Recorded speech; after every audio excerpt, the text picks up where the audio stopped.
हरियाणा शिक्षा बोर्ड ने लागू किया त्रिभाषाई सूत्र। 9वीं 10वीं के छात्रों के लिए एक सब्जेक्ट लेना जरूरी, संस्कृत उर्दू पंजाबी पढ़ना अनिवार्य। हरियाणा विद्यालय शिक्षा बोर्ड के अध्यक्ष डॉक्टर पवन कुमार एवं सचिव डॉक्टर मुनीश नागपाल ने कहा कि राष्ट्रीय शिक्षा नीति 2020 के तहत अब कक्षा 9वीं व 10वीं के विद्यार्थियों को 6 अनिवार्य और एक वैकल्पिक विषय सहित 7 विषय पढ़ने होंगे। उन्होंने बताया कि शिक्षा बोर्ड द्वारा नई शिक्षा नीति के तहत कक्षा 9वीं व 10वीं में शैक्षिकी सत्र 2025-26 व 2026-27 से त्रिभाषाई सूत्र लागू करने का फैसला लिया गया है। इसी को लेकर सोनीपत जिला शिक्षा अधिकारी नवीन गुलिया से बातचीत। सर, लैंग्वेजेस को लेकर कुछ लैंग्वेज ऐड की गई है स्कूल स्तर पर, क्या किस तरह से? देखिए, जो एनईपी 2020 के अंदर प्रोविजन था, उसको लगातार हरियाणा में उसके जितने भी प्रोविजंस हैं, उन सभी को एक फेज वाइज उसको प्रॉपर ढंग से इम्प्लीमेंट किया भी जा रहा है। और उसी फेज में आगे बढ़ते हुए जो क्लास 9th और 10th है, उसके लिए इसी एकेडमिक सेशन से 3 लैंग्वेज का जो कॉन्सेप्ट है वो अडॉप्ट किया गया है, जिसके अंदर हमारी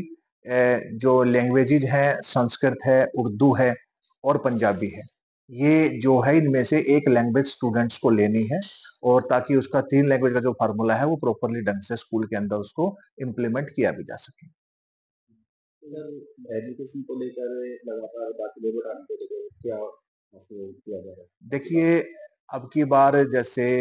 हमारे माननीय शिक्षा मंत्री महोदय के और एसीएस सर ने और डायरेक्टर सर ने भी हम सभी की मीटिंग ली थी, और उसके अंदर सभी को यही डायरेक्शन थी कि जो सरकार की योजनाएं हैं, जो सरकार के जो गवर्नमेंट के हमारे स्कूल, उसमें इतना अच्छा काम हो रहा है, जैसे चाहे फ्री टेक्स्ट बुक की बात हो, चाहे मिड डे मील की बात हो, और चाहे हर एक क्लासेस के अंदर स्मार्ट बोर्ड की बात हो, तो हर एक जो फैसिलिटी, जो पेरेंट्स की एक्सपेक्टेशंस है गवर्नमेंट स्कूलों से, और यही पर्पज है कि हमारे सभी टीचर इन्हीं बातों को गांव-गांव में और घर-घर में पहुंचा भी रहे हैं कि जो सरकारी स्कूलों के अंदर आज के दिन जो शिक्षा है, वो एक बिल्कुल क्वालिटी ऑफ एजुकेशन है, और जो पेरेंट्स की एक्सपेक्टेशंस हैं, वो लगातार बेहतरीन ढंग से स्कूलों के अंदर उसको बच्चों को प्रोवाइड करवाई भी जा रही है। और यही बातें जो सरकार की जो स्कीम है, वेल क्वालिफाइड टीचर्स हैं हमारे पास, स्टेट क्वालिफाइड हैं, टेक्स्ट बुक फ्री है, मिड डे मील है, हर एक चाहे एनएसक्यूएफ लैब है। अगर नेशनल एजुकेशन पॉलिसी में तो ये प्रोविजन अब आया, लेकिन 9th से हमारे गवर्नमेंट स्कूलों में वो बहुत पहले से ही वो चल रही है वो स्कीम। तो ये लोगों को, ये हमारे टीचर बात पहुंचा भी रहे, और निश्चित तौर पर हमारे को पूरी उम्मीद है कि अब की बार छात्र संख्या में बढ़ोतरी होगी। सर, अब की बार जैसे साइंस लैब है, दूसरी लैबों को लेकर बड़ी स्तर पर कार्य किया जा रहा है, स्कूलों का भी चयन किया गया जहाँ पे ये लैबें लगेंगी। देखिए, हमारे जो अब की बार जो बहुत सिस्टमैटिक ढंग से सरकार की तरफ से जो इनिशिएटिव लिए गए हैं कि जितने भी जिले के अंदर सबसे पहले फेज में वो जो क्लस्टर के स्कूल हैं,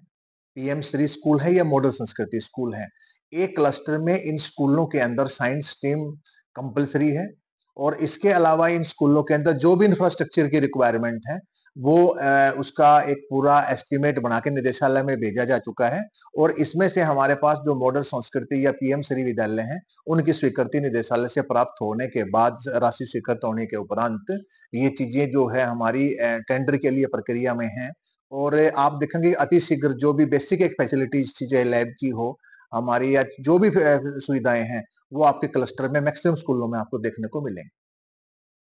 तो जो लैंग्वेज ऐड की गई है, वो संस्कृत तो फर्स्ट क्लास से ही बच्चे पढ़ते थे, पंजाबी और उर्दू जो डायरेक्ट 9th में लगाई है, तो उनके लिए देखिए, ऐसा नहीं है कि ये चीजें जो हमारी